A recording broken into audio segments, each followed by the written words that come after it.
Welcome to the Idea Climbing Podcast. Effective storytelling is an essential component to successful sales results. In this episode, I dive into the components of story selling from the stage with my guest, Sylvain Haché. Sly is an ex-chronic stutterer who has created a new public speaking system that turns regular people into naturals without scripts, stress, or memorization. Clients include international keynote speakers, TV hosts, and national trainers. His methods have helped people from 18 to 81 years old get over stage fright, and his systems have replaced yearly incomes with 20-minute talks and produced multiple six-figure days from the stage.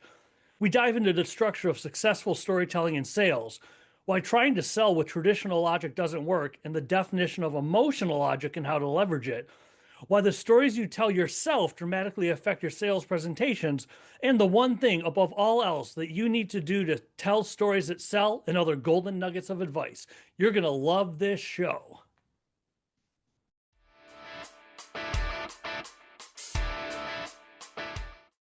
Thank you for making time to be on the Idea Climbing Podcast, Sly. I appreciate you. This is going to be awesome. Oh, yeah. And we're going to talk about, I got to read it to get it right, story selling.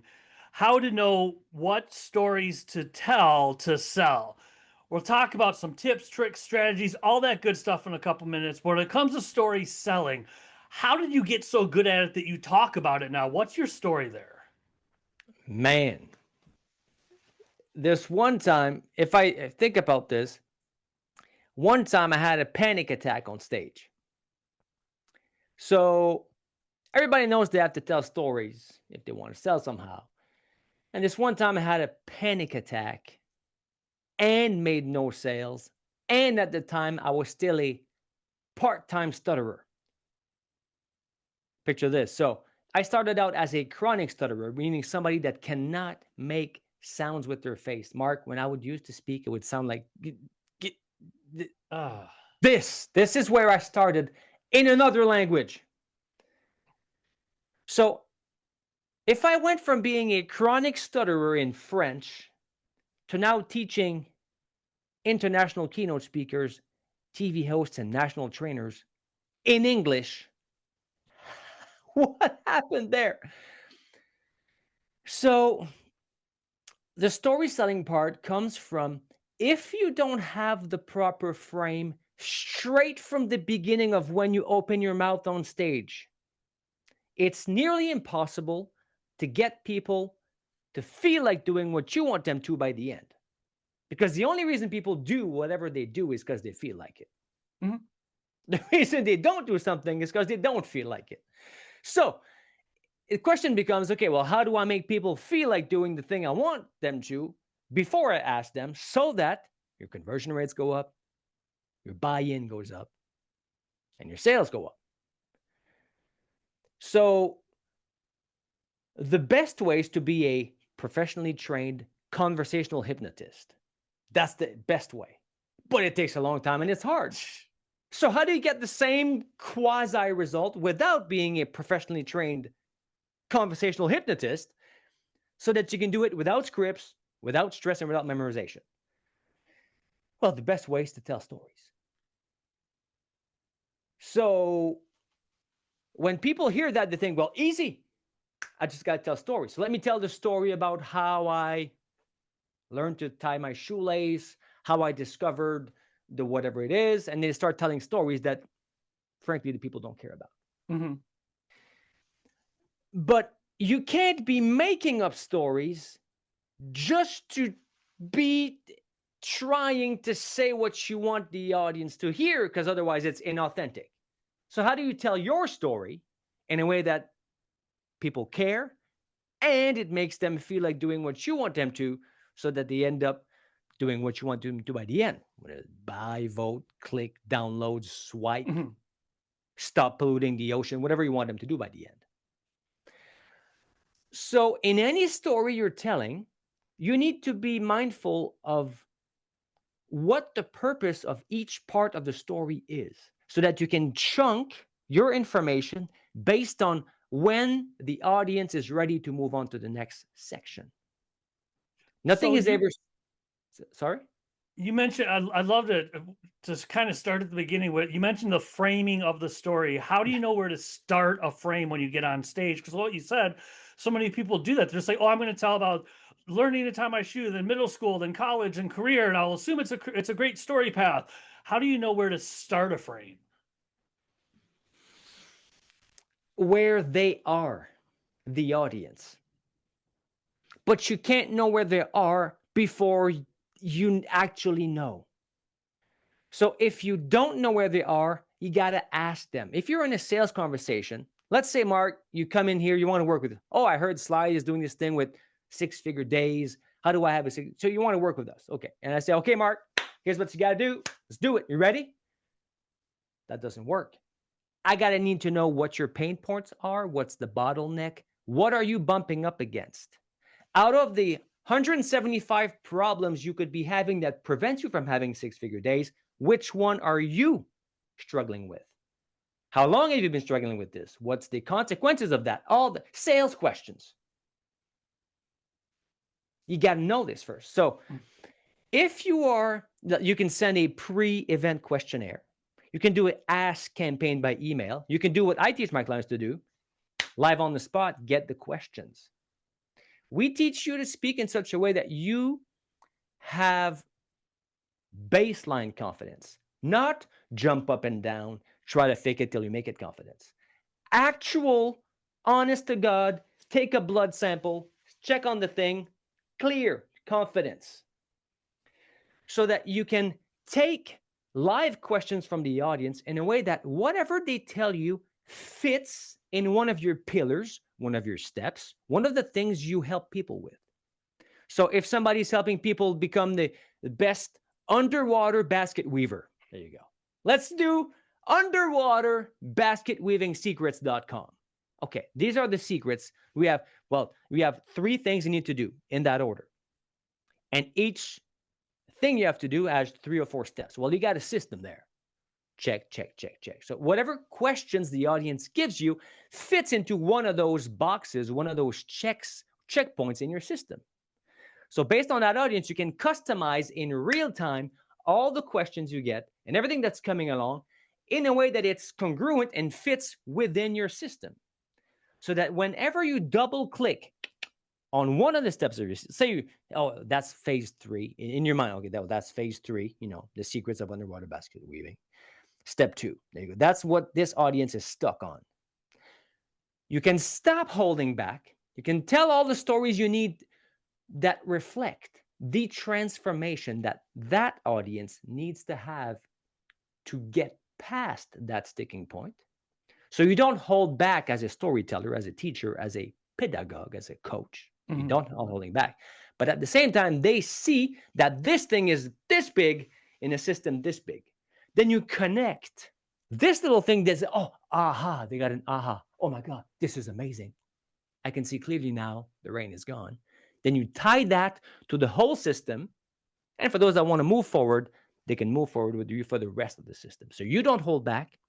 You use stories as transformational devices because people don't need more information. They need transformation. Because if, I'm not making this up, think about it. If literally information was all that was needed, everybody with access to YouTube would have a 6-pack, speak 5 languages, and work 4 hours a week. Literally, it's all there. So why do people not do what they know they should do to get the result they want? That's because they got stuff going on somewhere inside them that prevents them. So you have to meet them where they are to get started, it sounds like. Then what comes second? You meet them where you are based on, I love what you're talking about. You do live questions from the audience, get the pulse, get the sample, you know where they are, you know where to start, how do you know what journey to take them on after you get started? You meet them where they are. What does that middle ground of the speech or the conversation look like? At any given time, you always have 3, 4, 5, 6 testimonials that could do the job. At any given time, you have 3, 4, 5 personal stories that could do the job. So there's a split decision when you're doing it live. If it's scripted, that's another story. But if you're doing it live at any given time,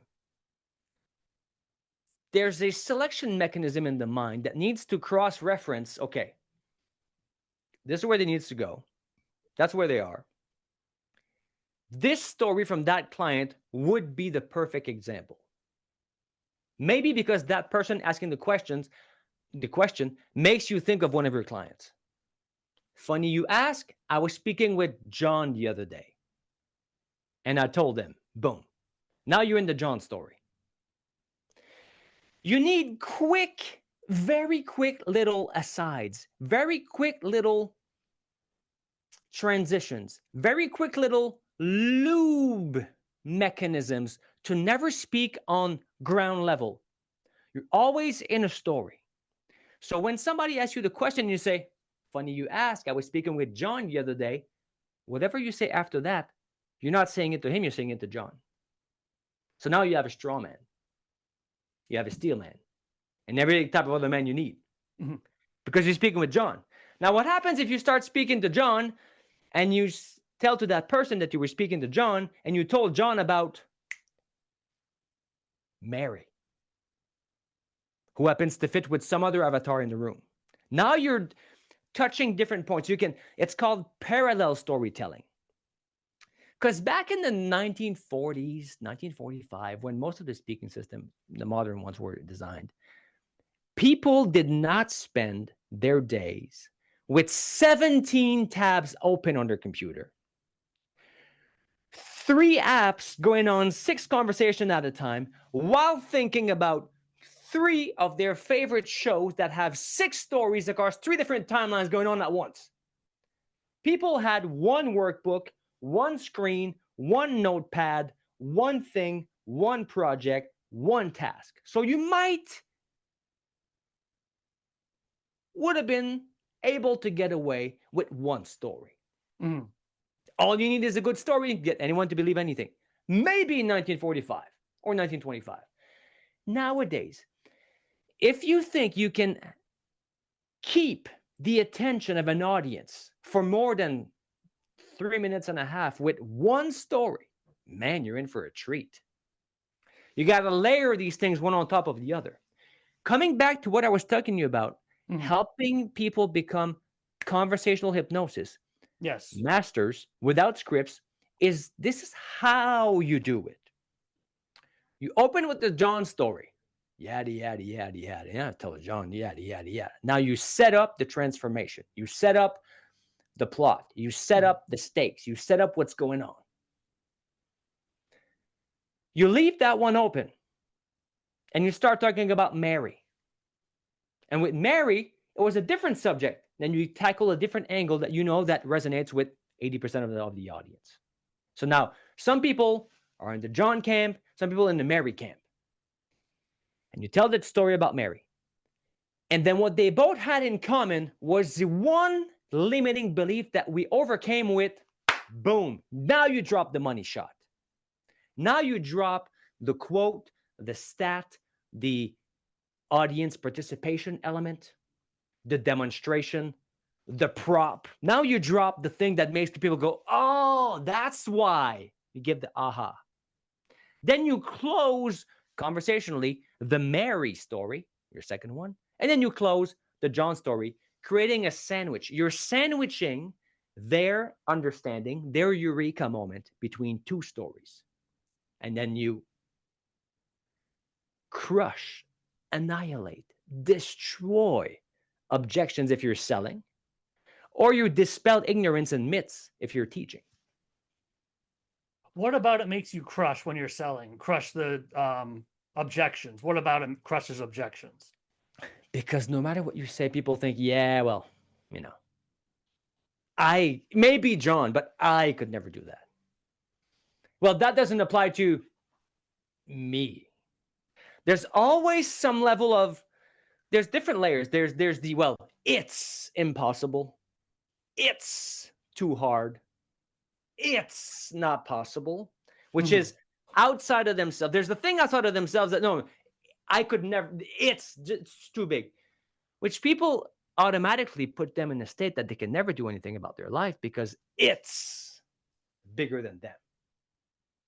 These people are somewhat screwed, but you can help them by just showing them how it's possible. This is good because these people, once they see how it's possible, they can move forward. Oh, I see how this works. There's the steps. I can do it. There's another category of people, worse off. For them, it's like, okay, I see it's possible, but I could never do that. People like me can't do, maybe John and Mary, but not me. So no matter what you say, there's that element. So if you, even with the best arguments, by the way, if anybody listening to this, if you've ever tried convincing people or writing sales letters with logic, you know logic doesn't do the trick. So when people learn to become conversational hypnotists from the stage using stories, then they can move on to emotional. They can move on to what? Emotional persuasion. Go on about that. That's interesting. Yeah. So you want, we call it emotional logic. You want to sequence emotional states in a logical way, not the other way around.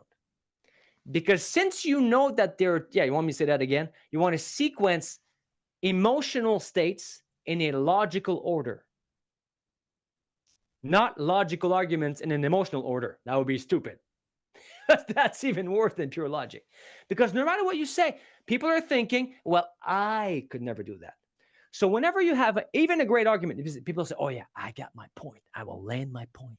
And then they will believe me, and then they will trust me, and then they will buy, or whatever it is I want them to do. Okay. Then you do one, and it goes, bounces off of them. If it's not wrapped in story, it doesn't go deep enough in the psyche. Oh, that even rhymes. I'm going to say that again. Nice. That's the keeper.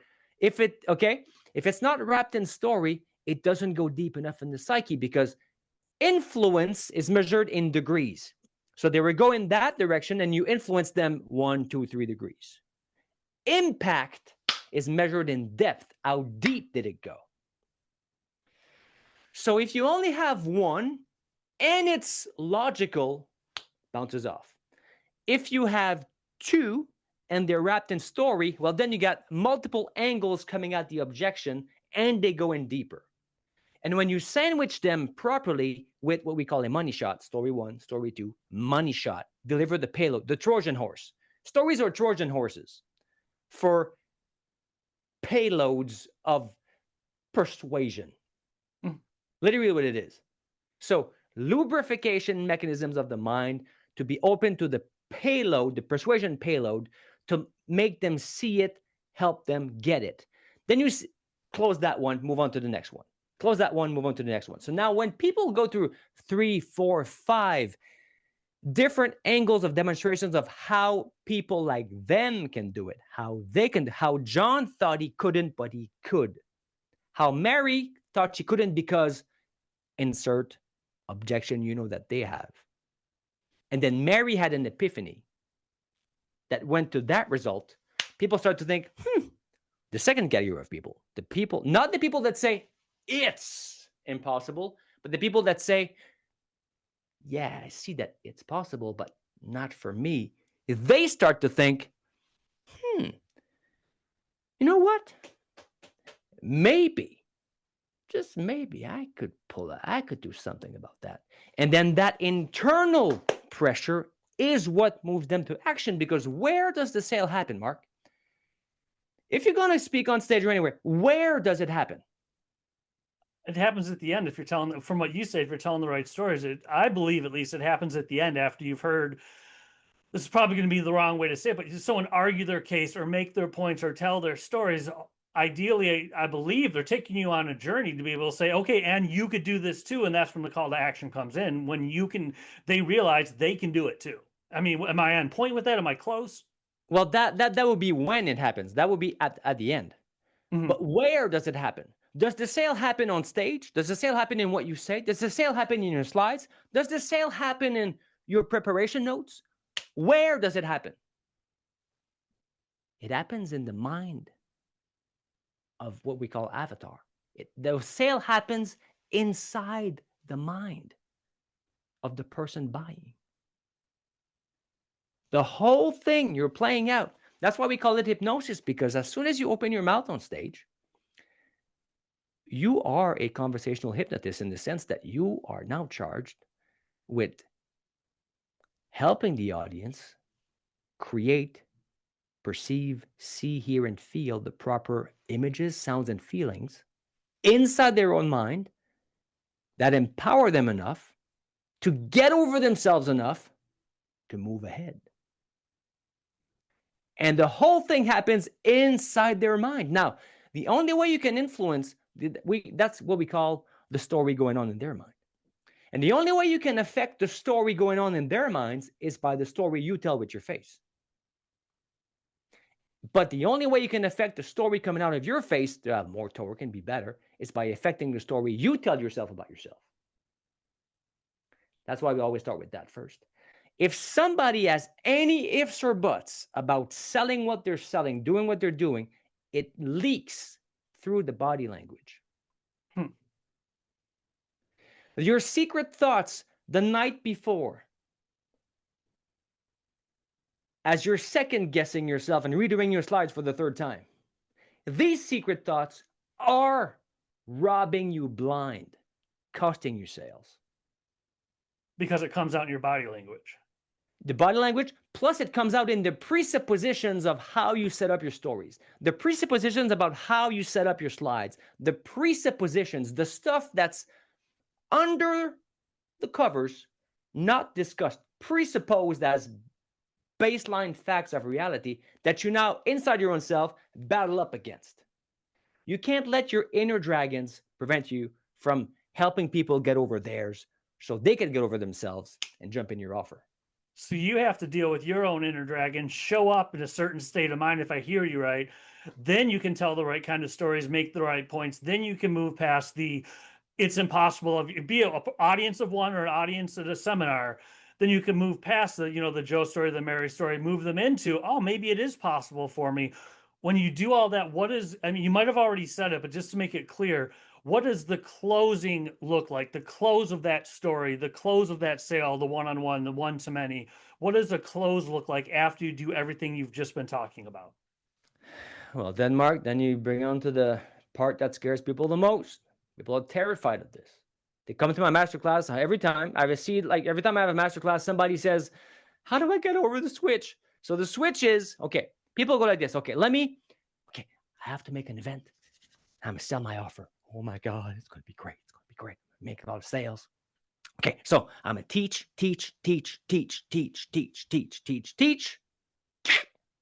Switch.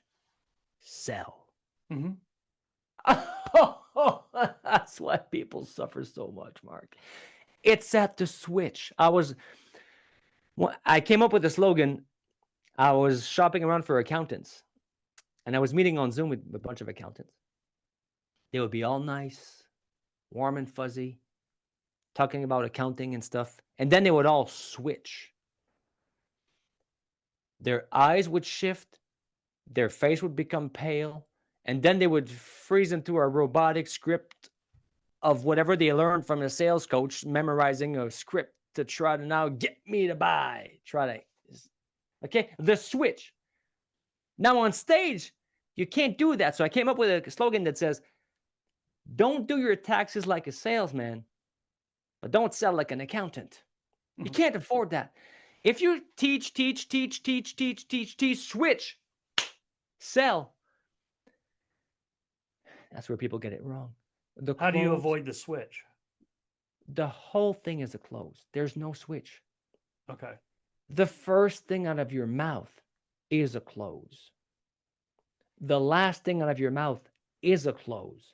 If you take it in the middle, it's a close. The whole thing is a close. How do you make it valuable, though? How do you make it so that people that don't buy like it so much that they refer their friends for the next time? I've had a client who's had I don't know if anybody listening to this, one to many, 35.8% closing ratio, selling an offer live in a webinar, 35.8 closing ratio, which at 20%, you're in business. Okay? 35%. And people that did not buy the offer are referring their friends to it. So how is the whole thing a close? The whole thing, because of the frame, comes back to the beginning, because of the frame. The easy way to think about it is that people are afraid of selling from the stage because they think, I don't want to do that to people. I don't want to take advantage of them. I don't want to twist their arm. And you don't have to. If the whole thing's a close. If the whole thing is a close, selling from the stage, one to many, is 10% overt, 90% covert. So if you're not aware of that in your own mind, you're going to do teach, 100%, snap, and sell. People tune off. They go, there you go. I was waiting for the bait and switch. Here's the pitch. There you go. I knew it. Everybody knows it. The whole thing's a pitch. So it's all like, it kind of diminishes the goodwill you've built in the teaching part because you were just trying to get him warm enough to do your pitch. Okay. If the whole thing is selling and the whole thing is value, we call it, think of it like a crossfade in music. So it's not like one song and then another song. The songs are crossfaded, like a mashup. Both songs are playing at the same time together. All like there's the beat of one and then the song of the other. Always. 10% overt, 90% covert the way through. And the purpose of your presentation, the purpose of your event, the purpose of your talk is not to change their life. Because you can't change people's life in 90 minutes or 15 or 25. But you can if you help them get over themselves enough to jump into your program, which then you can change their life. So I had a guy once who was terrified about this, terrified of speaking. A professional speaker, a professional on stage already, like international touring guy, already big on stage, but could not get himself to sell anything because of all the sleaze artists he had seen on stage, all the crass. I would never do that. He would see that. I was like, there's no way I'm doing that. So I have a slogan again. It's called How to Sell with Grace and Ease, not Grease and Sleaze. Come on now, Mark. Okay? And what got him over that hump is this. I said, man, I get it. You've seen all these sleaze artists do things, and you can feel it in the room. It's a bad feel. Some people pitch so hard that when you're in the room, it feels like they're capturing people there and subjecting them to their NLP jiu-jitsu. And people will go like, this is terrible. I don't want to do that, but then I got to squeeze it. If you do that, you ruin your reputation with the host. You ruin your reputation with the audience. And even if you do the best of job, even if you're a total Jedi stud of a converter, let's say you convert 60% of the audience. Nobody does that, but 60% of the audience buys your stuff, which never happens. You still have 40% of the people that don't buy. And they're not. What did these people do to your reputation? Yep. Word gets around.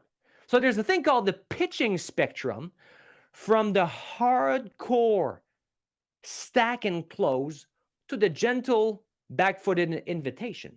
So contextually, you have to gauge the strength of your pitching and your closing in the overt pitching part, Mark. But the covert closing mechanism, which is the container in which it happens, that thing's always on. So the reason people suffer so much is that they only do the overt part and they forget the rest of the iceberg. So if I hear you right, the whole thing, to button this up, 90% covert, 10% overt. The whole thing is a close. You're not turning on a switch after 90% of teaching to suddenly hit a switch and be hardcore closing.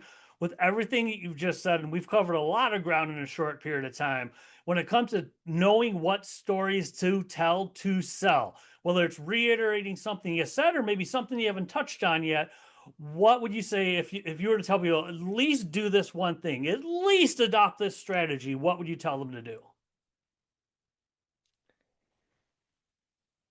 if you want to differentiate yourself and have what we call ethical emotional torque on the audience that to you feels effortless, so it's not like you're twisting their arm, go 3, 4, 5, 6 levels up using what we call a charismatic call to action. So you ask yourself, okay, what do I want these guys to do? I want them to buy my stuff. Okay. If they buy your stuff, what's that going to give them? They're going to become the best underwater basket weavers in the world, whatever the thing is. There's a thing at the end. Okay. If they become the best underwater basket weavers, what's that going to do for them? Oh, people are going to be proud. What? Then what? And then what? Why? Then you get a big poof, strong, impersonal driver, not an emotion, not a belief, not a driver, a thing that's always there. Sex drive, status drive, survival drive, whatever, meaning, these big ideas that always motivate, big archetypes. Okay. Then you ask yourself this question. Okay, you say, all right, if I would give the mic to that, so my commercial interest is, I want them to buy now because I got a second house to buy. Okay. That's your commercial intent. There's no charisma there because charisma comes from embodying greater than yourself ideas. So you give the mic to that thing. What does that thing, if it could speak, what does that want the audience to do? Oh my. Now that's something else. Now, okay, that thing wants the audience to do fill in the blank. Step up to the next level, whatever they want them to do. Okay. Why won't they do that? Now you start overcoming the objections as to why they will not do the thing that they already want to do, because that greater thing has their best interest at heart. It wants them to do that, and they want to do that, but they're not doing it. So now all of a sudden, you're not you against the audience, you're siding with the audience, and you have a one-on-one feel of a consultant prescription close as to help them get over, we call it rectal myopia, okay? Get over themselves enough to go and do what they already want to do, regardless of you. So you don't feel like you're pressuring the audience, because you're not. They already want to do it, and you help them do it. Thank you very much. This has been awesome. If people want to find you online, where's the best place or places to go? Next level publicspeaking.com. Can you imagine how good it is with a cheesy name like that, Mark? It's got to be good with nextlevelpublicspeaking.com. It's got to be good. It's so cheesy, but it's really next level. So nextlevelpublicspeaking.com. Thank you very much. I appreciate you making the time, Sly. This has been awesome. Same here. Thanks. Here it comes, and scene.